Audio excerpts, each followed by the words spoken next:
views and opinions expressed in the following program are those of the hosts and guests, and not necessarily those of the staff and management of WWDBTV.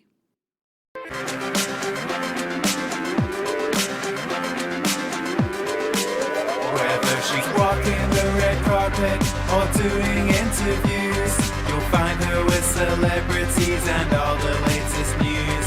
She's here, she's there, she's everywhere, she's always on the go. So sit back, relax, and get ready, 'cause it's the Corey Taylor Talks Show. Hello, everybody, and welcome to Corey Taylor Talks, live from Las Vegas. Today we have Marty Grosso on from A Feasting Beast, and I'm very excited to have him on. He is very into, what would you call it? Is it heavy metal? Is that what your band plays? Yeah, I would say it's definitely heavy. Somewhere along like the subgenre of like deathcore, hardcore, beatdown, so some sort of, I guess, mixture of that. Yeah. I go for. I gotcha. Now, we've obviously had the other Corey Taylor on the show a couple of times, and that's actually how we kind of found each other. You were reaching out trying to see the other Corey Taylor, and then we were like, no, it's not this one, but we'd still love to have you on. So I think what you do is awesome, and I'm just really excited to have you on. So why don't you tell people a little bit about your band? Sure. Well, first of all, I want to say thank you for having me, and I did think it was kind of ironic that moment led to us here. That's right. That's awesome. Yeah, the band. Okay, A Feasting Beast. I started it in like 2011 outside of my studio apartment, and long story short, I wrote the record myself while I was going to college and doing all that, and I had kind of like a very strict vision of like what I wanted like the mixture to be, of like kind of like embrace everything from 90s death metal to like deathcore and hardcore, and and I wrote the whole thing, and long story short, that was pretty much it in a gist. And then I put the first live touring lineup together in 2016? Yeah. I think that was it, 2016, and then we had the CD release in 2017. Wow. With Bobby Coble from the legendary band Death, who was gracious enough to, do the show with us. So that's like a quick synopsis minus all the details. Right. No, I think that's cool. So you started it in 2011, you said? Yeah, 2010, 2011. That's like, I had music written, of course, before that, since I was like a teenager. Like, there's a couple of riffs that I used from like when I was even before that. But I'm a person that like learns a lot from trial and error, and I listen to my mentors and people like Bobby and other people that I studied under as far as like guitar and music theory goes. So, but also like a lot of trial and error, a lot of like, trying to do things sometimes out of the box, and sometimes it works and sometimes it doesn't. Right. No, of course. That's like you said. It's all about trial and error and figuring out what works. And you've been very successful. You have a lot of views and a lot of fans. I mean, that's awesome. Yeah, it's been quite the ride so far. You got to keep going in life. That's right. And obviously, I'm sure you grew up listening to music and stuff. What made you actually kind of become passionate about this sort of music and write with this music and create a band with this? Okay. I guess I've been listening to music my whole life. I grew up in a kind of a musical family environment. No one in my family was like a professional musician necessarily, but they were all, like my mom played guitar, my dad played guitar, and I grew up around a lot of, as early as like 4 years old, digging into like my dad's records. He had everything from the Beatles to Metallica, wow. the Beach Boys, right. Everything from like the 50s to the 90s. And sort of like rock, and my mom was always playing bossa nova because she grew up in South America for a large portion of her life on guitar, and so I kind of got like, and I grew up in South Florida. That's where I was born, in Miami. So I got a lot of like kind of this blend of, like the language of music was very like widespread for me. Right. So, but as far as heavy music goes, yeah, as early as 4 or 5. My brother-in-law, he's like pretty much like my older brother. He's been with my sister for 20 plus years. I grew up, I remember being in the back of his Mustang, you know, because my older sister's like way older than me, and hearing like Pantera and, you know, and Slayer and Metallica and Van Halen and all the classic rock that I grew up with my father as well. So from a very early age, I was into heavy music, you know. Right.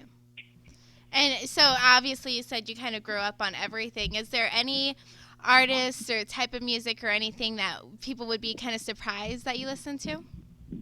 I absolutely love salsa and merengue music. Really? And Yeah. I love, yeah, for real, seriously. No, that's interesting, yeah.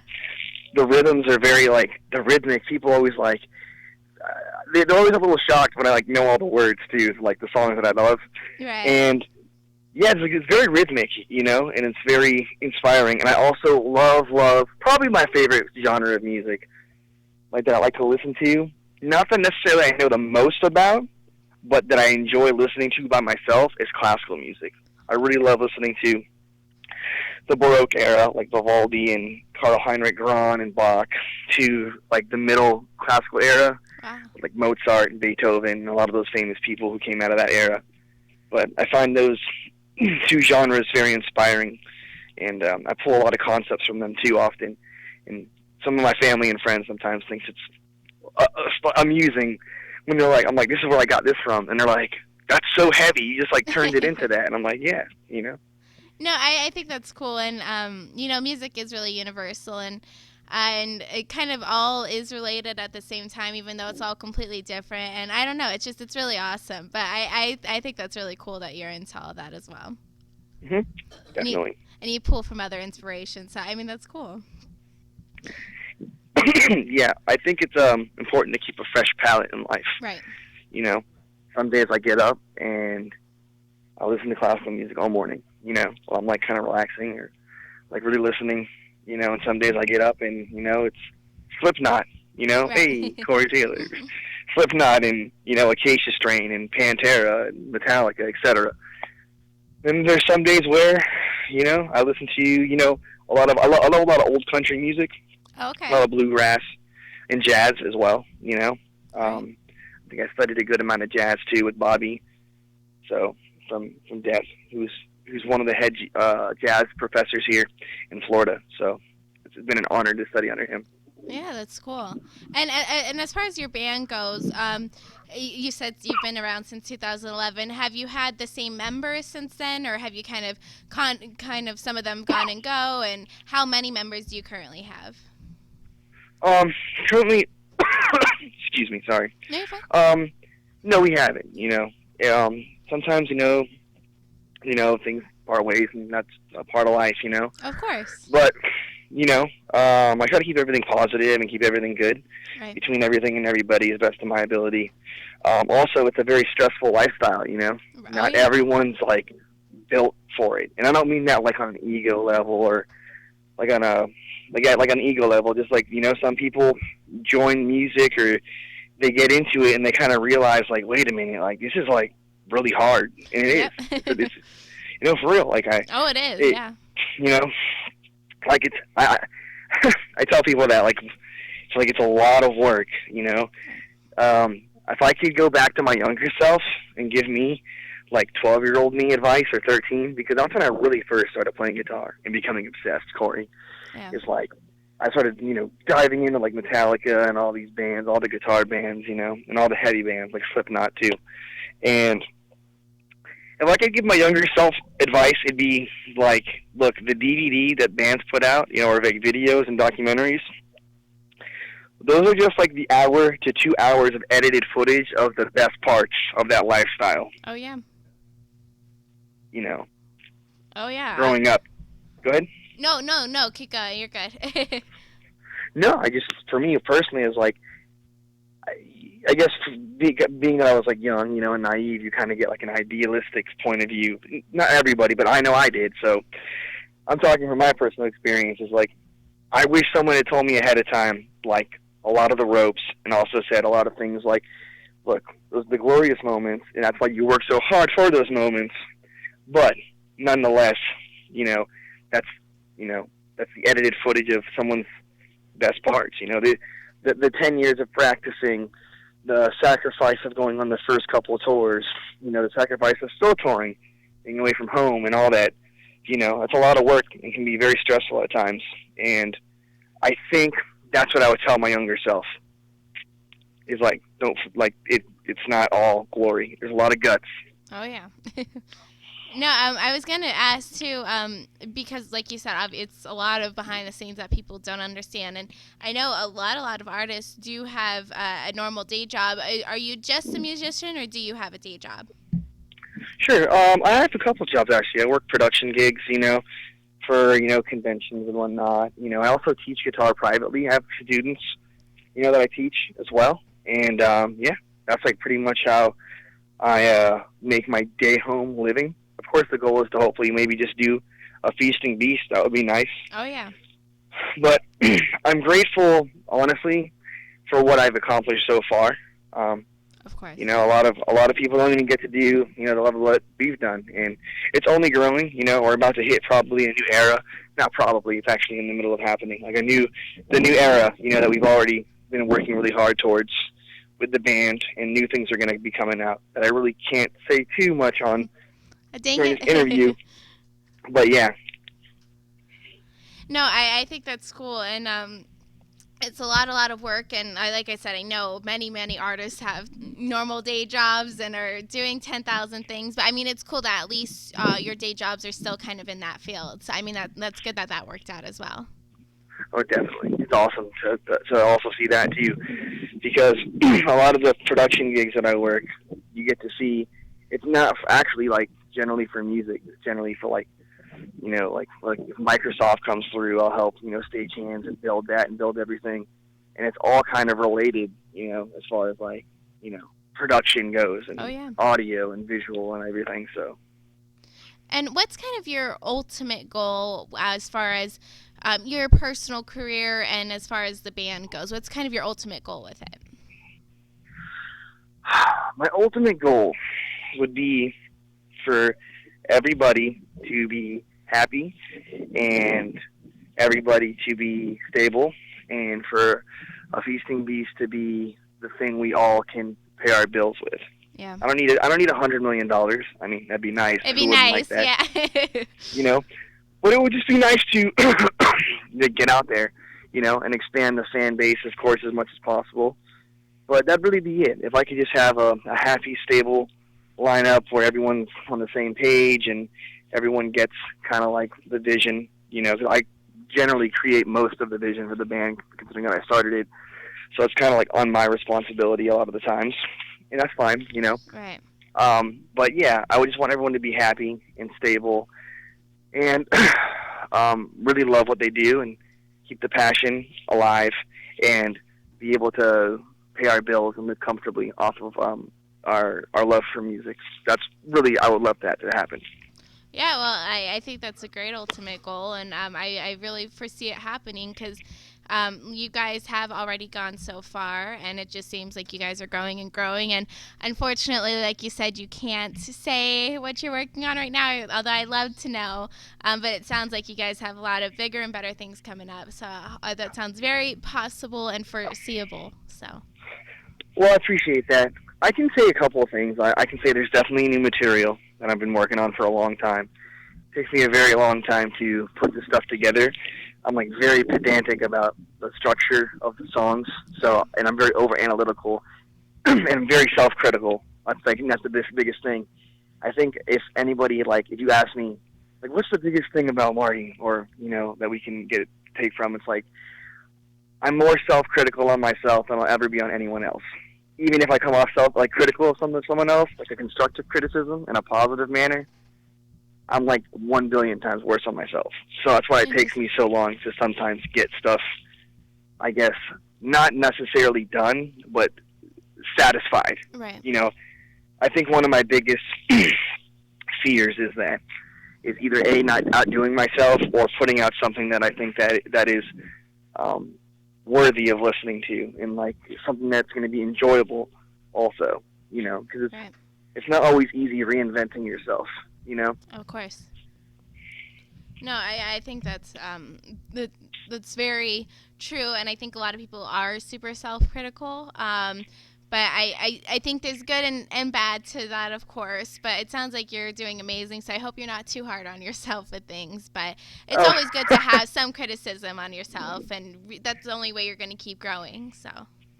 Yeah, exactly. That's what I try to do. We're all like that, though, you know. Oh, yeah. Everybody in the band's very self-critical of, like, their own craft, and, you know, that's, I think, the magic of this, especially this specific lineup, is that, you know, everyone's so, like, diligent. There's no, like, worry, you know, of anything. Like, it's like everyone's a perfectionist, you know, and sometimes it's really good to surround yourself with the people that that share similar qualities. Not that they have to be a spitting image of you, because, you know, everyone has their own individuality and their own feelings. Right. But to have at least the core things in common, at least most of them, you know, to make something go forward. And that goes for anything in life, really, you know. Right. No, definitely. And if your band could tour with any other band, what would be like your ultimate band you would like to tour with? Slipknot. Yeah. The beginning of the interview. Hello. That's it. No, yeah. Slipknot would be amazing. You know, we're all huge Slipknot fans. Everyone in this band. You know. Also, of course, Metallica. You know, Slayer. Acacia Strain would be cool too. You know, All Shall Perish. You know, I'm very good friends with one of their members, who I actually learned a lot from growing up as well too. Would be cool, but, you know, a band like that, or Korn, or any of the really big bands that we could, really, open up for, and, not only play with for the sake of the fact that they inspired probably everyone in the band as young people, or in our youth, should I say, but also on a level of playing in front of that kind of audience for an extended amount of time. Yeah. Well, if you could create your dream band with you can pick each member from anywhere, who would be in your band? Oh, you mean like my band, or like a dream, like an all-star band that I'm creating, like fantasy football kind of band, thing? But you can be in it as well, of course. You have to be in it. I mean, I don't know. I'm flattered that you say that, but I feel like if I created an all-star band, I would feel like I couldn't really expand. Well, I don't want to say expand, that's the wrong word. I don't know. I would feel like I'm not worthy enough to write music with them. As crazy as that may sound. Like, I'd be like, oh man, I'd be like too nervous to like show someone like, the Corey Taylor from Slipknot one of my ideas. I'd be like, oh man, like I don't know if he's gonna like that. I'd be like, I don't know. I'd probably go into self-critical mode too much. Yeah, but, you gotta stop being so hard on yourself. It's whatever. But an all-star band. Off the top of my head, I would probably have. There's so many musicians out there. Dang. It depends to what I was really going for. But I guess can I give you like 2 or 3 off the top of my head for each position? Okay, for vocals, it'd probably be either someone like literally, not just saying this, Corey Taylor, Eddie Hermida from ASP and Suicide Silence because of his diversity, or maybe early Phil Anselmo from Pantera, because he was like in the early 90s, he did like everything.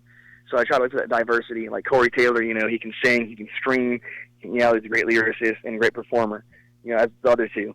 Right. For guitar, I'd probably have to go with, I'll choose like a few guitar players, Daryl from Pantera, of course, someone like, a writer like DL from Acacia Strain, Chris Story from All Shall Perish would be awesome. Who else would be like ones that popped in my head immediately? Jeff Hanneman from Slayer, R.I.P. And R.I.P. to Daryl too. He was a great arranger. I thought his arrangements were always so logical. And James Hetfield as an arranger from Metallica. I think his arrangements were very. Oh, and especially Michael from Opeth. His arrangements too. The way he puts things together is so methodical, and I've learned a lot from listening to everyone I just said. And for bass, oh man, Alex Webster, Cannibal Corpse. I think he's a very brilliant person, considering that he's written so much, if like 90% or more, or somewhere in there, of their music and of their career, and the vision he's had for that band has been very inspiring to me as well. Oh, by the way, also someone like Bobby Coble or Chuck Schuldiner from Death, and drummers Dave Lombardo, Joey Jordison, Mike Mangini, who else? Josh Kulik, maybe Matt Coy Kendall, yeah, something like. There you go. Pick from one of those. That's what. I don't want to take up the whole interview. Like I said, I can go here, sit here forever, Right. and tell you about any. No, I got you. No, I think that's great though. So a lot of options you could have there. Yeah. So I didn't even go on a tangent. No. I can talk about this stuff all day. No, you're fine. You're fine. And so, where can people follow you and keep up to date with you and see all your videos and everything you have coming up? Just the social media platforms, YouTube, Facebook, Instagram, Spotify. You can definitely find all that stuff on Spotify as well. But I'd say Spotify and YouTube is probably the best place. There you can hear the whole album. And really, dive into it. As far as our posts on social media, we try to do like quality posts. We're not a band that's like, we're very, I guess, as a lineup, introverted to an extent.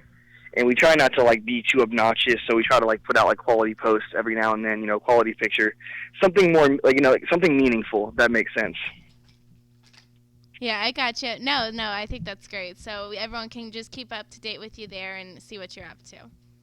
Mm-hmm. Awesome. Well, thank you so much, Marty, for being on. And I see you guys doing bigger and better things, and I'm excited to see what's coming. So good luck to you, and I can't wait to see what else is coming for you guys. Well, thanks, Corey. I appreciate that, and I appreciate the interview and your time. And, it's awesome that you interview everyone that's, doing things that are like relevant and great in music. So I appreciate that, seriously. Absolutely. And we're going to have one of your videos playing after this so people can check it out. So thank you so much, Marty, and have a great day. Thanks. Have a good one. Bye. And thank you guys so much for watching. Please go and support them in any way you can and check out their music. It sounds awesome. And here is their music right after. Thank you guys so much for watching. And remember, never give up. Always believe, and you will achieve. Thank you. God bless.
Let's get the lights. Get the lights. Yeah, hold on a second. Man, this is hard. Oh, hey, dudes! Sounded killer! Yeah? You wanna come up here and take a lead with us? Cool! I even brought my guitar.